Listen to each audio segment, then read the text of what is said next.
This is New Mexico Representative Steve Pierce. The federal land ownership, again, I'm sure most of you have seen this chart. Wait, did you catch that? He's referring to this. It's a map of all the federally owned, or public lands in the U.S. Public lands that have been in the news a lot lately. Tremendously positive things are going to happen on that incredible land. In short, public lands are the lands that are owned by the federal government, which is to say, they belong to all of us. But even with all the headlines, we rarely talk about what actually makes up these public lands. So, what exactly are we talking about when we talk about public lands? Well, first off, we're talking about a lot. 640 million acres, which means that about 28% of the U.S. is made up of public lands.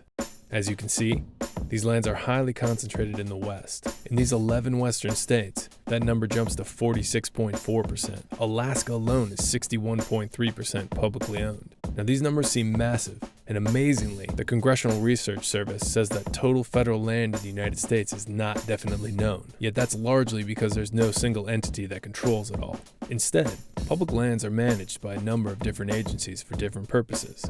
To illustrate that, let's look specifically at these 11 western states, and let's break it down by agency, so that this map looks more like this.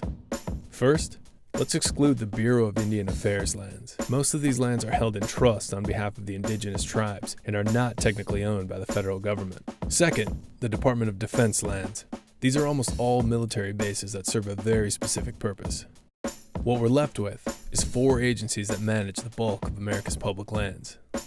The National Park Service is the smallest, with nearly 80 million acres.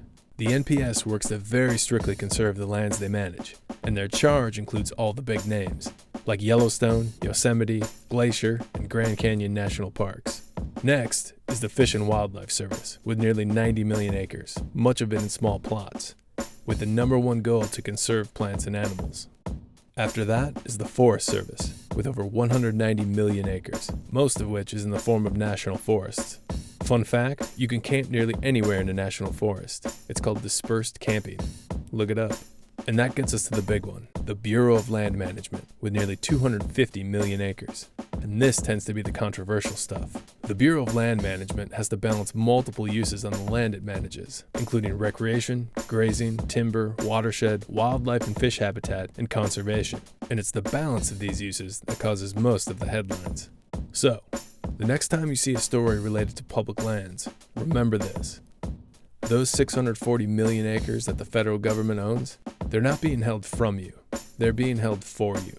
Those lands are owned by all of us, and they're there for all of us.